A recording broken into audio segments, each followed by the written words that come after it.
ಹೇಳ ಹೊಗಳ್ ಏನ್ ಮಾಡ್ಕೊಂಬಂದೆ?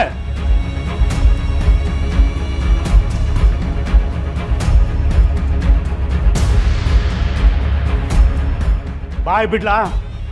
ಹೇಳ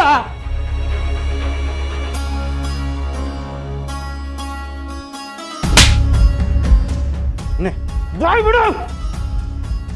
ಮಾವ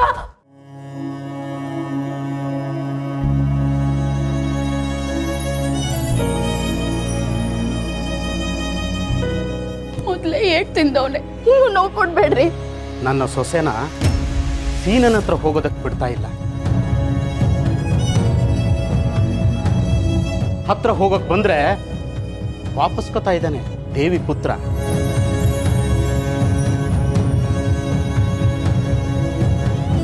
ಅಂದ್ರೆ ನಾನು ಭೂಮಿ ತಾಯಿ ಮುಟ್ಟಿ ಹೇಳ್ತೀನಿ, ನನ್ನ ಸೊಸೆ ವಿಷಯದಲ್ಲಿ ಈ ಪಾಪಿ ನನ್ನ ಮಗ ಏನೋ ತಪ್ಪು ಮಾಡಿದ್ದಾನೆ. ಹೇಳ, ಇವತ್ತು ಹೇಳಲಿಲ್ಲ ಅಂದ್ರೆ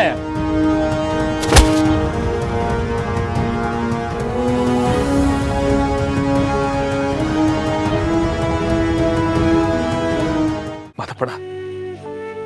ರತ್ನ ನೋಡಕ್ಕೆ ಕಣ್ಣಿನ ಕಡೆ ಬಂದಿದ್ರು. ರತ್ನವಂಗೆ ಕಂಕಣ ಬಲ ಕೂಡಿರ್ಲಿಲ್ಲ.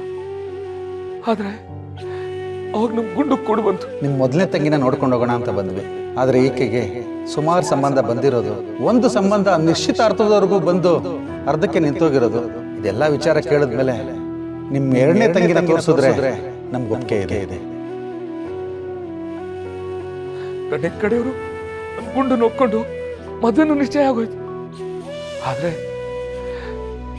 ಮದುವೆ ಆಸೆ ಮನೆ ಏರಕ್ಕಿಂತ ಮುಂಚೆನೆ ಮದುವೆ ಮುರಿದೋಗಿತ್ತು. ಸರ್ ಸರ್, ತಮ್ಮ ಈ ಮದುವೆ ಮಾತ್ರ ಮರಿಬೇಡಿ. ಯಾರಪ್ಪ ನನ್ ಕಾಪಾಡ್ತಾರೆ, ಇನ್ ಏನ್ ಮಾಡ್ಲಿಕ್ಕೆ ಯಾವ್ರೇ ಅಂದಾಗ ನೀನ್ ಮದಪಡ ಯಾವ್ರಾಗ್ ಬಂದೆ. ಶಿವು, ನಿನ್ ತಂಗಿನ ನನ್ನ ಮನೆಗೆ ಸೊಸೆಯಾಗಿ ಕಳಿಸ್ಕೊಡ್ತೀನಪ್ಪ. ಪುರೋಹಿತ್ರೆ, ಕಟ್ಟಿಸ್ರಿ ತಾಳಿನ. ನಿನ್ ಮಗನ್ ಕರ್ಕ ಬಂದು ಹಸೆ ಮನೆ ಮ್ಯಾಗ ಕೂರ್ಸಿ ನಮ್ ಗುಂಡುಗ್ ಮದುವೆ ಮಾಡಿಸ್ತ.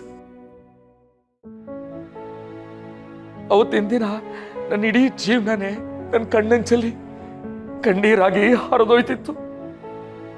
ಅವತ್ತು ನನ್ನ ತಂಗಿ ಬಾಳು ಉಳಿಸ್ಬಿಟ್ಟಲ್ಲ ಅಂತ ನಿನಗೆ ಕೈ ಮುಗಿಲ್ಲ, ಅಥವಾ ನನ್ನ ಮನೆ ಮರ್ವಾದಿ ಕಾಪಾಡಿರೋ ನಿಂಗೆ ಕಾಲು ಮುಗಿಲ್ಲ. ಒಂದು ಗೊತ್ತಾಗ್ಲಿಲ್ಲ ಮಾದಪ್ಪಡ, ಒಂದು ಗೊತ್ತಾಗ್ಲಿಲ್ಲ.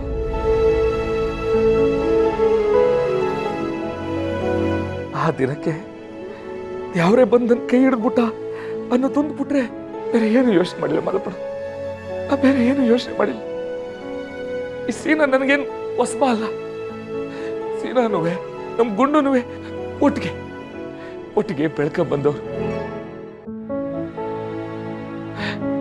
ನನ್ನ ರಶ್ಮಿ ಬಗ್ಗೆ ತಲೆನೇ ಕೆಡಿಸ್ಕೊಳ್ಳಿಲ್ಲ. ಯಾಕೇಳು ಮಾದಪ್ಪಣ?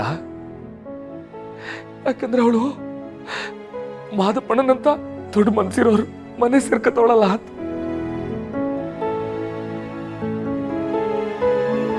ನಾನೇ ಹುಡ್ಕೊಂಡು ಹೋಗಿದ್ರು ನನ್ನ ತಂಗಿಗೆ ಇಂಥ ಒಳ್ಳೆ ಸಂಬಂಧ ಸಿಕ್ತಿರ್ಲಿಲ್ವಲ್ಲ ಅಂತ. ಇನ್ನ ನನಗೆ ನೂರ್ಕಿಂತ ಹೇಳ್ಕೊಂಡಿವ್ನಿ ಮಾದಪ್ಪಣ.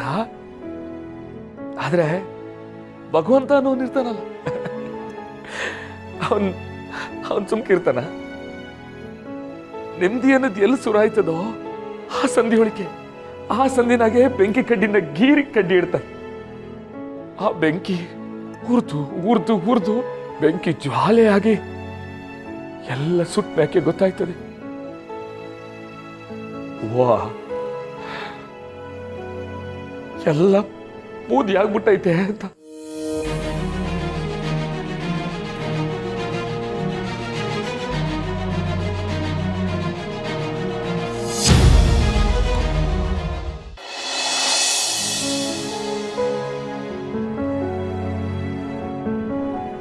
ಯಾಕಪ್ಪ ಶಿವು, ಅಷ್ಟೊಂದು ನೊಂದ್ಕೊಂಡು ಮಾತಾಡ್ತಾ ಇದೀಯಾ?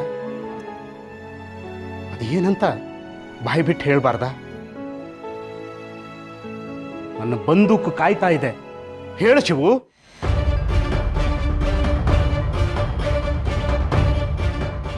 ಒಂದೇ ಸಲ ಹೇಳುವಂಥ ವಿಷಯ ಆಗಿದ್ದಿದ್ರೆ ಅವತ್ತೇ ಹೇಳಿರ್ತಿದ್ದೆ ಅಂಕಲ್.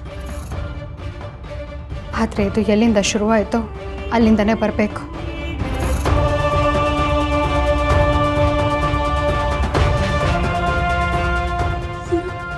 ಏನಾಗೈತೆ ಆಗ್ಲಿಂದ ಇದ ಅದ ಅಂತ ಯೋಚನೆ ಮಾಡಿ ಉಸಿರೆಲ್ಲ ಮ್ಯಾಕ್ ಬರ್ತೈತೆ. ಏನಾಗೈತೆ? ಆಯ್ತವ ಶಿವು, ನೀನು ಹೇಳ. ಮಧುಪಣ, ಹೇಳೋದು ತುಂಬ ಇದೆ ಮಧುಪಣ. ಇವತ್ತು ನಾನು ಎಲ್ಲ ಹೇಳ್ಬಿಡ್ತೀನಿ, ಎಲ್ಲಾನು ಹೇಳ್ಬಿಡ್ತೀನಿ. ಸರಿಯಾಗಿ ಕೇಳಿಸ್ಕೊ. ರಶ್ಮಿ ಸೀನನ್ ಮದುವೆ ಆಗಿದ್ದು ವಸ್ತ್ರಲ್ಲಿ, ಮದುವೆ ಆಗಿದ್ದ ದಿನಾನೇ ಒಂದು ಹುಡುಗಿ ಮನೆ ತಾವು ಬಂದಿತ್ತು. ಅದು ಸೀನ ಬೇಕಿತ್ತು. ಅಯ್ಯೋ, ಇಲ್ಲಿ ಯಾಕೆ ನಿಂತೀರಿ? ನಡೀರಿ ಬಳಿಕೆ. ಆ ಹುಡುಗಿ ಸೀನನೇ ಹುಡ್ಕ ಬಂದಿತ್ತು. ನಾನು ಸೀನನ್ ಕರಿಬೇಕಂತ ಒಳಗೆ ಬಂದು ಹೊರಗೆ ಹೋಗಷ್ಟರಲ್ಲಿ ಆ ಹುಡುಗಿ ಇರ್ಲಿಲ್ಲ ಮಧುಪಣ.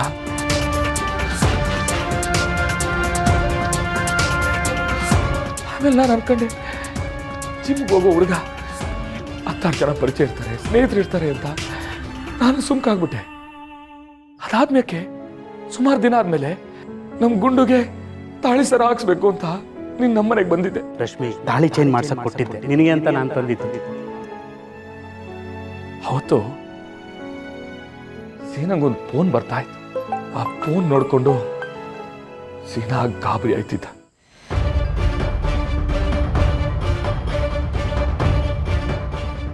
ಆಮ್ಯಾಕ ಆ ಫೋನ್ ಎತ್ಕೊಂಡು ಹಿತ್ಲಿಗೆ ಹೋಗಿ ಮಾತಾಡ್ತಿದ್ದ. ಆಮ್ಯಾಕ ಆ ಹುಡುಗಿ ನಮ್ಮ ಮನೆ ಹೊಸಲು ಹೋಗ್ತು.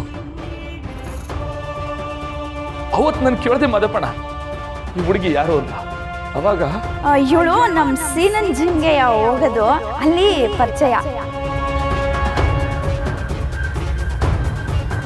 ನಾನು ಅನ್ಕೊಂಡೆ ಮದುವೆ ಆದ್ರೆ ಏನಂತೆ, ಹೆಣ್ಮಕ್ಳು ಯಾರು ಫ್ರೆಂಡ್ಸ್ ಇರಬಾರ್ದ, ಯಾರು ಸ್ನೇಹಿತರು ಇರಬಾರ್ದ. ನನಗೆ ಹೊರಗೆ ಹೋಗೋನು, ಹೊರಗಡೆ ವ್ಯವಹಾರ ಮಾಡೋನು, ಜಿಮ್ಗೆ ಹೋಗೋ ಸ್ನೇಹಿತರು ಇರ್ತಾರೆ, ಅದ್ರಾಗ ಏನ್ ತೆಪ್ಪು ಅಂತ ಸುಮ್ಕಾಗ್ಬಿಟ್ಟೆ.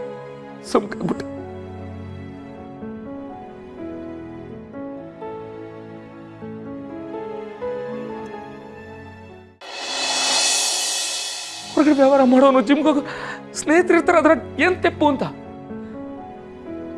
ಸುಮ್ಕಾಗ್ಬಿಟ್ಟೆ.